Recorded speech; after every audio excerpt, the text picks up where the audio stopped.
गया।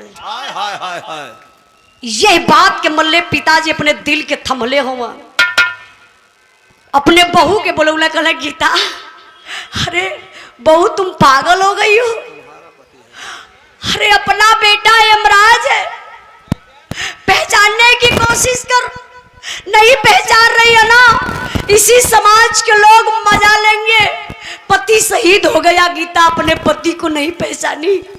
गीता कहनी बाबूजी क्या मजाक कर रहे हैं, ये मेरे सोनू के पापा नहीं है।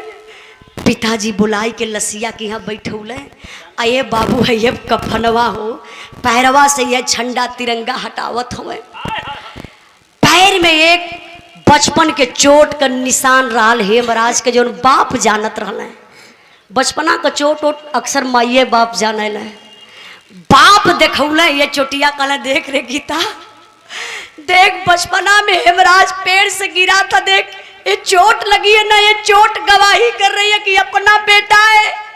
अरे बाप रे बप्पा, जब दुल्हनिया वो चोटिया के देखलस हो, वही लसिया पे गिरली, बेहोश हो गई। लोग चादर उड़ाई के इतना दूर पर लेटौले हुआ, डॉक्टर बुला दिला, इलाज चलत है गीता का, लेकिन अब अंतिम संस्कार कैला का बेला आई।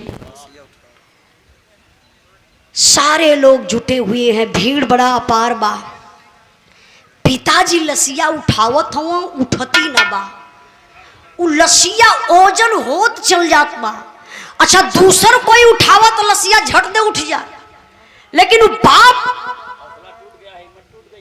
जब वो बाप लसिया उठावो तो लसिया उठते ना बा, काहे बदे, हौसला टूट गया, अंदर से बिखर गया वो फौजी जवान का पिता, हिम्मत टूट गई है। लेकिन अंदर एक बात चल रही है, वही बात, अगर हम रो दे, कुछ कह देंगे, यही जमाने के लोग कहेंगे कायर बाप का बेटा राल शहीद हो गए। लेकिन मेरे बाबू बिरहा के सुनने वाले भैया बाबू गौर करिएगा, कहा जाता है कि औलाद का गम फौलाद को पानी बना देता है। फौजी जवान का पिता ऐसे कंधा पे गमछा रखले रहना, वो भैया बर्दाश्त ना भयल, कलेजा कापल, आंख से आंसू छलके लगल, बस ये गमछवा उतार के शरीरिया ऐसे कांपत बा, मुहवा मुनत हुए, रोवत हुए, वही लसिया के निहारत हो, कहले का रे बेटा, बुढ़ाई में कमर तोड़ डाले है बराज, बिना राम के कैसे मन मनाइब रे बेटा, हाय रे लाल, बिना राम के कैसे मन मनाइब रे बेटा, आज बोझ बुढ़ौती में कैसे तोर उठाइब रे बेटा। लाल बुढ़ाई में कमर तोड़ डाले हीरा, धड़ाम से पिताजी वही लसिया पे गिरले, बेहोश हो गए। दुनिया का सबसे बड़ा बोझा क्या होता आप लोगों को पता है? शायद कुछ लोगों को पता जरूर होगा। कुछ लोग गांव में कहते हैं घर में बहन बिटिया सयान हो जाली तो सर का बोझ बन जाली, लेकिन नहीं मेरे बाबू, दुनिया का सबसे बड़ा अगर कोई बोझ है ना, एक पुरनिया बाप के कंधे पर जवान बेटवा का जनाजा, कौन बाप बर्दाश्त करी हो? नियम तो ही बनल बा, बाप के कंधा बेटा दे तो बाप के स्वर्ग हो जाई, और जवन बाप अपने नौजवान बेटवा के कंधा दे वो तो जियते जी न नरक हो गए, बेहोश हो गई। पिताजी लोग इलाज करावत हुए, बाबू कोई नहीं रह गया परिवार में अंतिम संस्कार करने के लिए। आप लोग जैसन सम्मानित व्यक्ति, गांव के प्रधान, प्रशासन के लोग, नेता गढ़ जाते हैं, लाश को लेकर के अंतिम संस्कार कर देते। अंतिम संस्कार तो हो गल हो भैया, तेरे ही बीत गईल बा, तेरे ही बीतला के बाद जनरल साहब आते हैं, शोक संदेश हृदय से लेकर, शोक संदेश हृदय से लेकर जनरल साहब आए हैं, दोनों परिवारों को आकर के दिल से धैर्य बधाए हैं। सच्चा सपूत जो देश का था वह वीर हिंद रखवाला था, एक ज्योति हमको दिखा गया वह भारत के रहने वाला था। हम कसम आपकी खाते हैं, हम कसम याद की खाते हैं, बदला शीघ्र चुकाएंगे। इस देश के वीर सपूतों पर फौजी वर्दी लहराएंगे। जाना था जिसे वह चला गया, मन में ना उनका ख्याल करो। सहयोग फौज का हम देंगे, मन को ना तनिक मलाल करो। के कहलस? सेना के बड़े अधिकारी जनरल साहब ओइलन शोक संदेश लेके सांत्वना देवे बदे। बुढ़वा बाप बुढ़ाई का सहारा खत्म हो गल बा, एक चिराग रहल, एक बेटवा, घर का दिया बुता गयल, रोवत हो शरीर कांपत हो। जनरल साहब कहले पिताजी क्या बताऊं, जो होना था हो गया, लेकिन मैं एक बात कह रहा हूं पिताजी, मैं कसम आपकी खाता हूं, जितने सारे गांव के बच्चे हैं सबको निःशुल्क भर्ती करवाऊंगा, सीमा पर भेजवाऊंगा, कुछ शहीदी रास दिलवाऊंगा। जो रोड है ना उस रोड पर हेमराज के नाम से गेट बनवाऊंगा। फौजी जवान का बाप जब सुन ले कलेजा फाट गल। कहले साहब आप कहा था कि रोड पर गेट बन जाई हेमराज के नाम से, का वो गेटवा से हमार बहु सुहागन हो जाई, कहा थोड़ा रुपया देवे के वो शहीद रास वो रुपया से हमें हमारे बेटवा को सुख मिल जाई।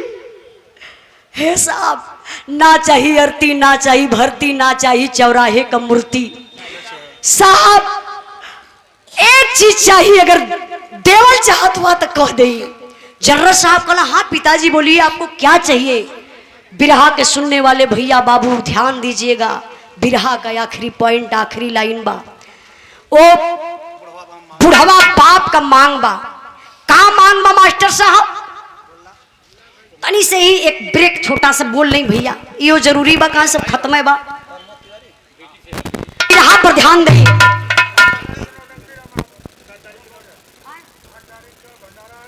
अच्छा भैया 8 तारीख के भंडारा होके जात बा, तो लिख के लिया दे पूरा बढ़िया से करो। 8 तारीख के भंडारा, 9 तारीख के नौटंकी बा, आप लोग जाए के कार्यक्रम के सफल बने हन।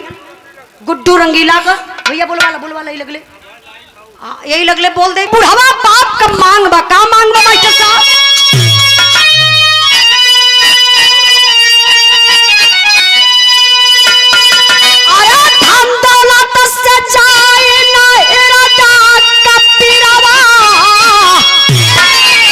हृदय का पिरवा साहब जल्दी से मंगा दा बेटा का सिरवा।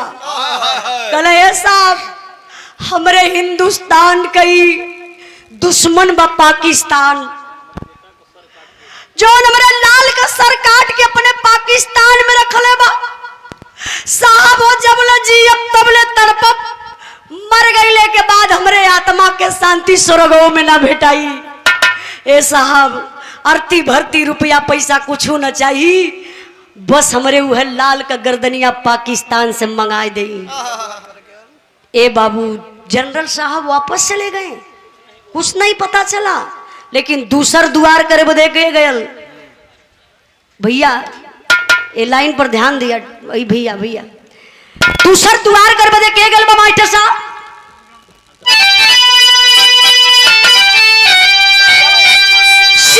अखिलेश कहा सजन बहाइया, सोनू कहा अंकल तुलाइया।